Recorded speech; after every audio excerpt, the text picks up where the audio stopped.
I feel like the Blob is a character that's been explained within the FNaF community, yet his purpose is still unanswered. But I think he's gonna be really important for the next FNaF game. Anyway guys, welcome back to another episode of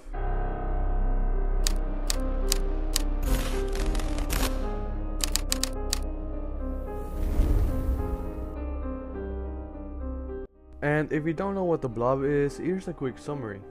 The Blob is an amalgamation of a lot of the OG animatronics, and it is said that he's made out of all of the agony the kids went through. His first appearance was in the security breach secret ending. He was found in the sinkhole under the OG or the FNaF 6 pizzeria. And once you get to the pizzeria, you will find another sinkhole. If you go there with Freddy, you will find this big pile of goo, which is the Blob. We later see him in the final battle against Springtrap, in which he... But even though that was the first time we see him, I think that actually never happened. Let me explain.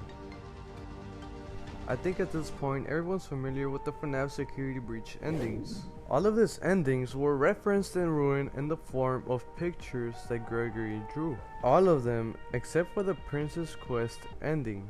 And that itself is pretty odd, right? Like, I mean, you have every other ending except for the Princess Quest one. And that's what got me thinking, why? I feel like throughout Ruin, there's a lot of evidence to point out that the Princess Quest ending is the canon ending. The Princess Quest ending plays out like the disassembled Vanny ending, in which you go to the Faster Blast area to fight Vanny, where Freddy gets beat up by the Nightmare bots.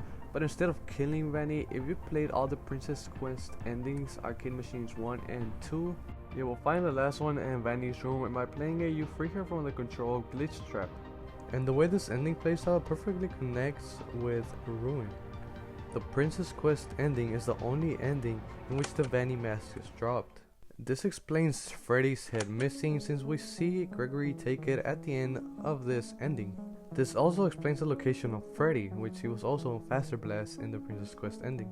And since it plays out like the disassembled Vanny ending, it makes sense why Freddy is completely destroyed.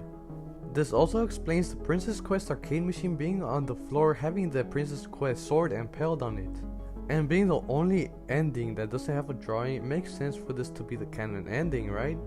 Well, it's a little bit more complicated. The counter argument for this is the fact that Freddy has a prototype, suggesting that this is a different Freddy and not the one that we see in Security Breach. But we gotta take two things in mind. The first one being that in the original trailer, this mark wasn't on his foot. It was added later on by Scott, which makes me think why. Well, I think I have the answer for that, and the answer being the fact that Freddy wasn't affected by the virus. It was because he was a prototype, not the original one. So I do think this is our Freddy, but all along he was actually a prototype of Freddy, not the original Freddy. That explains why he malfunctioned at the stage after seeing Gregory. Now let me know what y'all guys think is the canon ending of Ruin. Anyway, after clarifying that the fire ending actually wasn't canon and the canon was the Princess Quest, this means the Blob actually isn't canon, as well as Springtrap or Burn Trap. This means Gregory never saw the Blob since he never went down the sinkhole, and I guess the counter argument is that we see Gregory's backpack right next to where the Mimic was at, but that doesn't necessarily mean he saw the Blob. But like I said in my previous video, in FNaF nothing is a coincidence, and the fact that we actually see it in Ruin for just literally a split second made the Blob canon in the FNaF franchise. The question was, why make it canon? That made me think that it might be important for a future game, but I needed more evidence, so I resorted to my favorite source of FNaF info, the books. And I'm not gonna talk about the whole book because this video will be way too long. Anyway, here's a quick summary. The book starts off with John suffering the loss of Charlie, but then later finding out there's a new pizza establishment in town, which is Circus Baby's Pizza World. And the opening of another pizzeria meant more missing children. We also find out that Charlie's still alive after we saw her get in the last book. But John, Charlie's friend, is skeptical about this other Charlie since he was the only one that actually saw her die.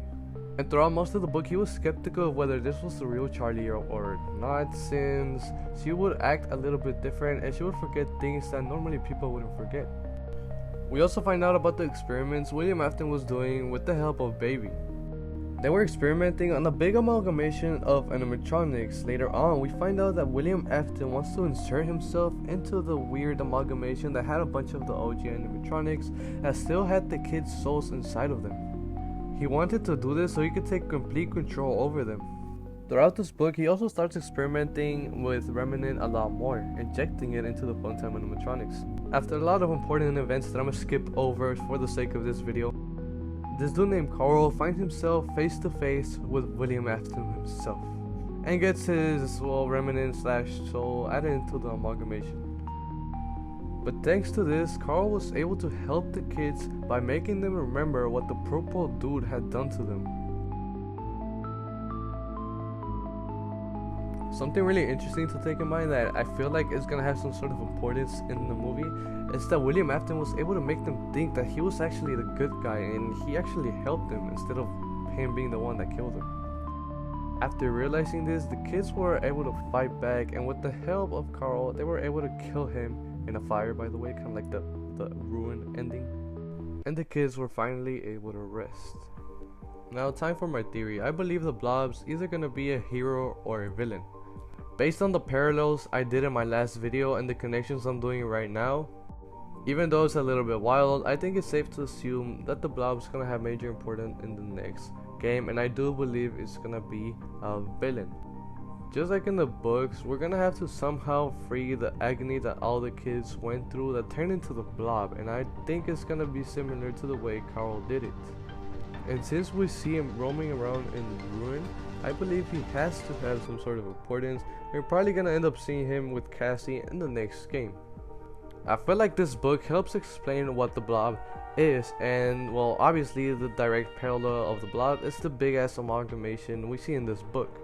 Not too long ago, and even now, a lot of people still debate what the Blob is, what it's made of, how it came to be. There's a lot of questions that surround this character that are really hard to explain, but I think the book kind of gives us an idea of how it came to be and how we could defeat it in the upcoming game. In both the game and the book, the souls are still trapped in this amalgamation. The only difference is that in the books is their actual souls, and in the game is what appears to be their agony. But by Carl injecting himself into this big amalgamation, it kind of shows him this dream world where he's able to talk to the souls and make them realize that Springtrap is the one that's been fusing them all together in this big amalgamation and wants to fuse himself inside of it so he can take complete control over it. But obviously, unlike the games, these are the actual souls and not the agony. Something really interesting about the game is that he wouldn't attack us and Freddy, but he would attack us outside of Freddy. But then he takes Springtrap and apparently kills him, but yeah, he's attacking us, so he was kind of like an anti-hero. Anyway guys, I feel like this theory is still unsolved, but leave a comment down below and let me know what y'all guys think and your theories. I'm gonna be reading all of them, and I might even feature some of them. Here's my evidence. I recorded this video before the FNaF movie. It's gonna be right here. So I used CapCut for part of the edit, and that app barks every time you go into the app, and the last time I went to the app was on October the 20th, before the movie came out on the 31st. Anyways, peace out and enjoy the rest of your day.